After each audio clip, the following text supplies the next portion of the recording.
What is going on, my future meta millionaires? It is your boy, Terry Stonkers, and welcome to my channel, baby. Buy the dip. All right, guys, in today's video of the John Brda series that we had that interview / conversation on Twitter, today is one of the most important parts of that for MMTLP. It's super exciting. We're going to break this one down in detail of this clip. We're going to be pausing it, talking about it. So let's get to it.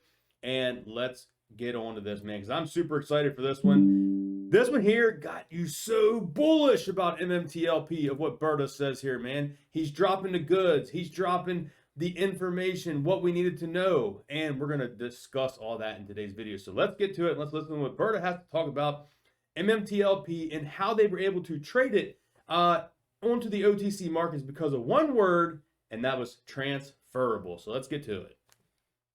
The MMTLP thing was, a shocker, caught us all off guard.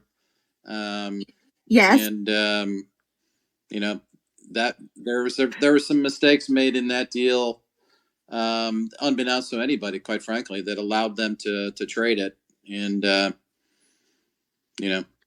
to be fair, I mean, that had never, ever happened before, right?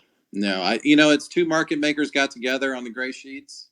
And the only reason they were allowed to do it is because of one word that was in the preferred that said transferable. So there it is.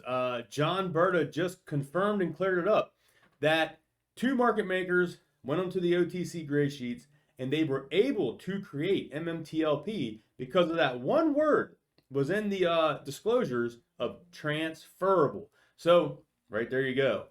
Let's keep going here because why would the market makers want to create this? If it's nothing and if it's worthless, why would they care to go through all this and create MMTLP so it can be traded?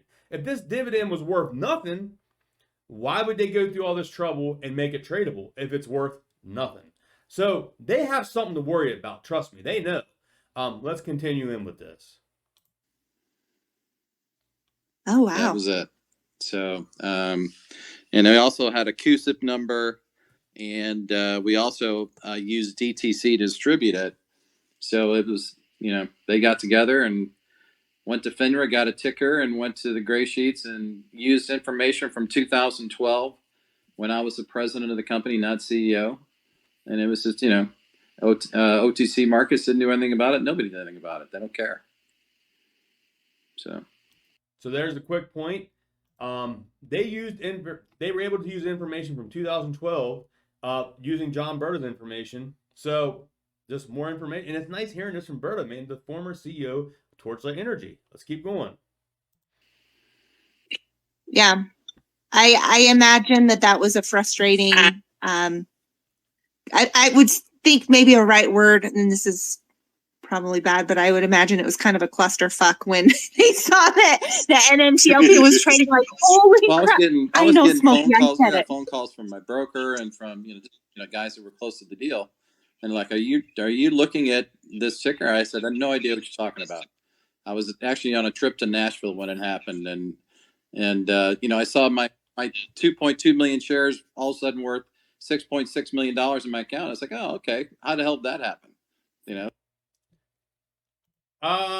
Did you just hear what the man said, guys?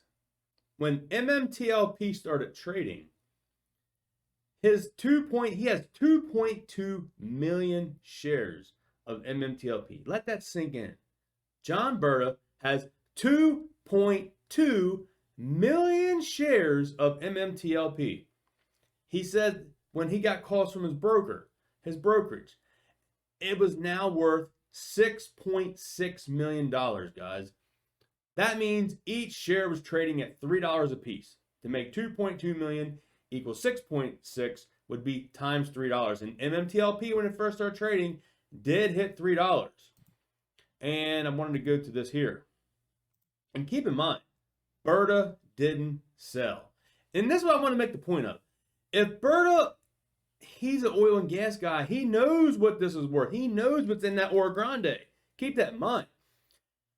If he thought and knew that this dividend was worthless, worth 40 cents, worth $1, worth $2, and he gets a call from his broker hey, Brda, these are your account now is worth 6.6 million on this security, this ticker symbol. And he didn't want to sell it. He hasn't sold it. He didn't sell it at $3, guys. That is freaking bullish. If he would have sold, I wouldn't have probably wanted to buy anymore. I probably would have just stopped, because if that CEO of the oil and gas, the CEO of the oil and gas company didn't sell the preferred share at $3, what does that tell you? He knows it's worth a hell of a lot more.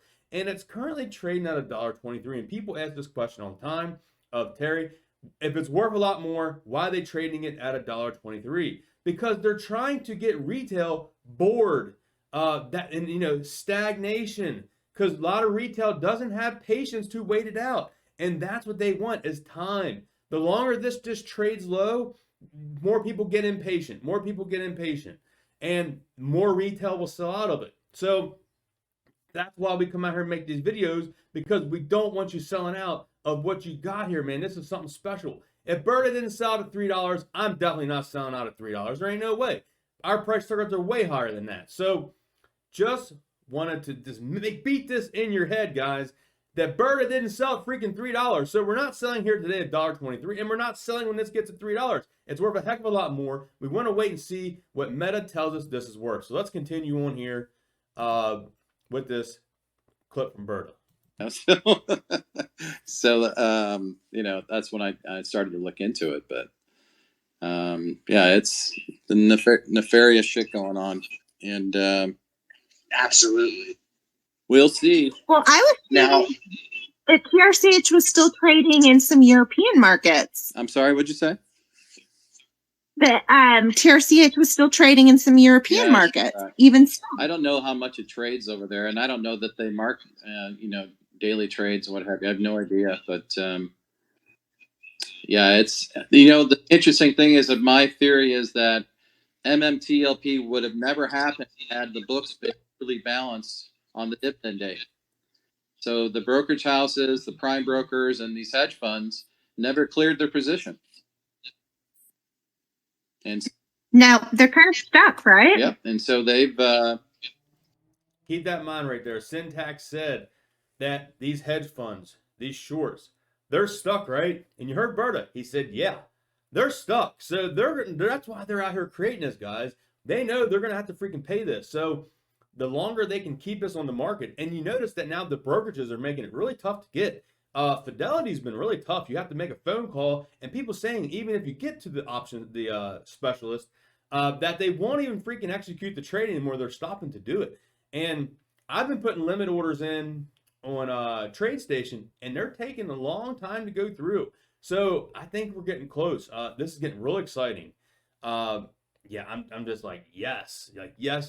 That's why I'm making these videos, to touch light back on these important conversations that were said by the freaking man himself, John Brda. Let's keep going here. We got a little bit left. They started trading this so they could get, people to sell their preferred positions that were in their brokerage account so they could clear out their trade. And there he confirmed it. They put it on the market because these hedge funds, these shorts, need to clear out their short positions back before the merger happens. So they're hoping that people just would not be educated enough and think that, oh, there's money in my account, that's the dividend, let me just sell it. And there was a lot of people who probably did that. And a lot of us have took advantage of that and then took a light of this situation, and we're buying more because we're going to make them freaking pay us what that dividend's worth. So we got a little bit left. Exactly. Because the sooner you get rid of it, they can account for it. That's right. So and it's now, still not. Here, can we? I still don't think it's over. To be honest with you. Oh no, I don't think it is. Now. All right, so there's the ending of that, guys. And you can hear Brda there saying he don't think it's the end of it. Now, just the other day, MMTLP did go down to $1.03, and I tried to get it. I put that order in, and it would not go through. So is that the last maybe hedge fund tactic to drive the price down MMTLP and scare people? Maybe they're trying to scare people and drop it down to $1.03. It would not surprise me if they drop this down to 50 cents a quarter, trying to scare people, and maybe people have stop loss on this, which I think would be stupid to put a stop loss on this, because this has no value, right? This is nothing. This is not what it's going to be. They are putting this out here to scare you. to make you sell your position. That's what they want. They want to drive this down. They want to see your brokerage money go from here down to here. They drop it down to 10 cents or a quarter, and they want to scare you. They want you to sell it because they want to buy it for that price. So that's not going to happen. So hope you all enjoyed today's video. I think it's very valuable, the stuff we talked about here in today's video. And the reason I have this up here, guys, I have a Webull link. Webull is going to start OTC trading soon. Now, I don't know when Webull is officially going to be doing the OTC trading, but I have a link down below. Open up a Webull account, and you put a deposit in there, and you get 5 free stocks to start it out. And maybe we'll get the OTC trading before MMTLP is off the market. And if so, you can sell those stocks and buy MMTLP. And I'll keep you up to date when the OTC trading on Webull goes live. And hopefully we can buy MMTLP on Webull. So that'll be great. So hope you all enjoyed today's video. If you did, smash thumbs up, leave a comment down below. And I'll catch you all in the next video, guys. Peace.